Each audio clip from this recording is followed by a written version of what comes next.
Welcome to the Uriah Jokes Podcast, the podcast that updates you about Uriah, who's joking his way out of a job as a bartender and hopefully into the stand-up comedy scene. Hey, how you guys doing?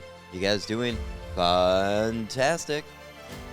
Well, me, I'm still recovering from a concussion that I got over a week ago on one of my least listened to podcasts, which makes me now know that if Uriah has an injury to himself, the listeners are like, no thank you. I want Uriah when he's a full healthy man, not a healthy scratch on the bench, not coaching the team. I want Uriah when he's out on the field of dreams. And the field of dreams is exactly what I'm trying to do. I'm out of the lockout and into the comedy of the comedy scene. What the hell am I talking about? It doesn't matter, because if you just listen to the words that are coming out of my mouth and then reflect on the thoughts that are going into your mind, you yourself will have a concussion. This is why I have a backup pen, and this is why the backup pen says prevail, because I'm prevailing through the atrocities of dropping a pen for no reason other than the complex unfamiliarity with that particular Sharpie. We've all been there. In the most important conversation in the world. In the most important meeting in the world. In the most important divorce court proceedings, custody battle in the world. Then, at the most inopportune time, at the most crucial timing, as if the entire universe has something to say, and sometimes write about you, the pen that you were holding falls to the bottom of the floor, falling a soft crackle and a roar. The dollar that pen that you bought for $1 now holds more power than an actual dollar. A sudden flash of fear flashes through the entire body. You need to continue to write notes, but the pen is on the floor. You can nudge your coworker to borrow his, or hers, or theirs. But in today's climate, you don't want to nudge or be seen as a communist trying to share. Your memory won't remember what is being talked about, because you don't even want to remember what they are talking about.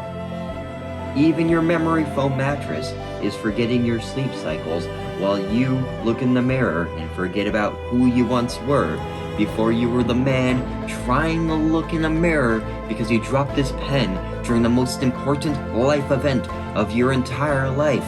And you ask me, as Uriah the comedian, as a podcaster, what can I do about this to stop this epidemic of pens?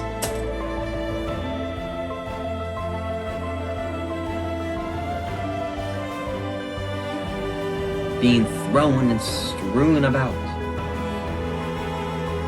You're just trying to make it out of the meeting to go get a donut,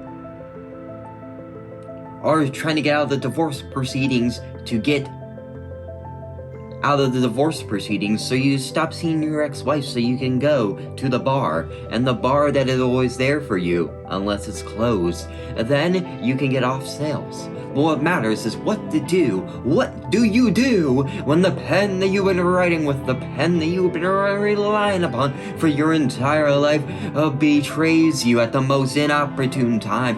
What do you do? This is a question that has forever haunted me as a comedian that still decides to write with a pen, but never a papermate.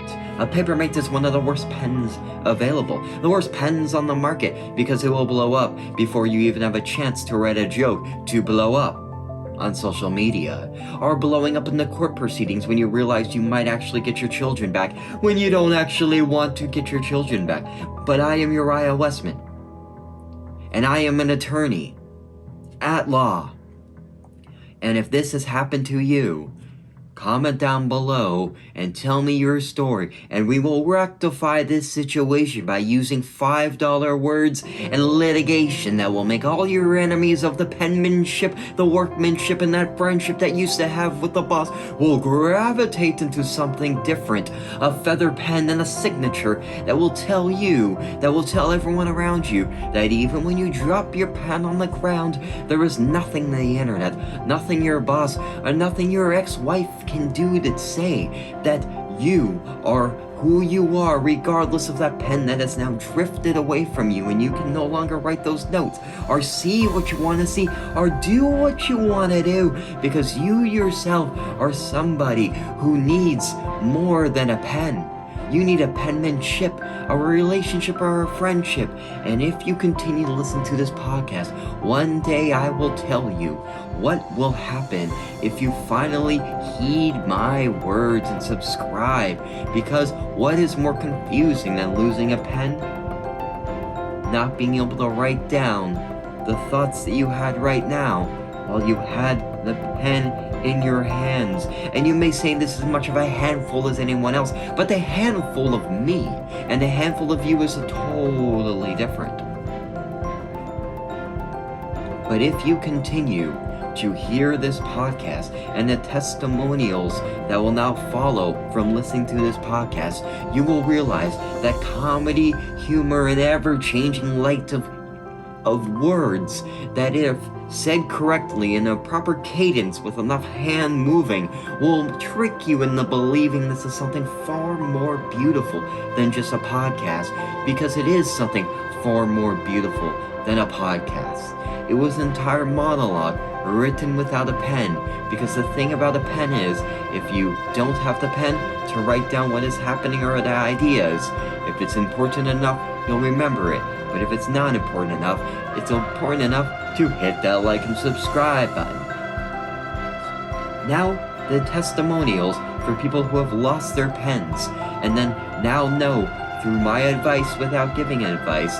And you won't have to write down this advice, because it's not advice. It's an inspirational monologue in a podcast disguised as a comedy show to show you that you don't need to look that far under the chair to find the pen. The pen was with you all along.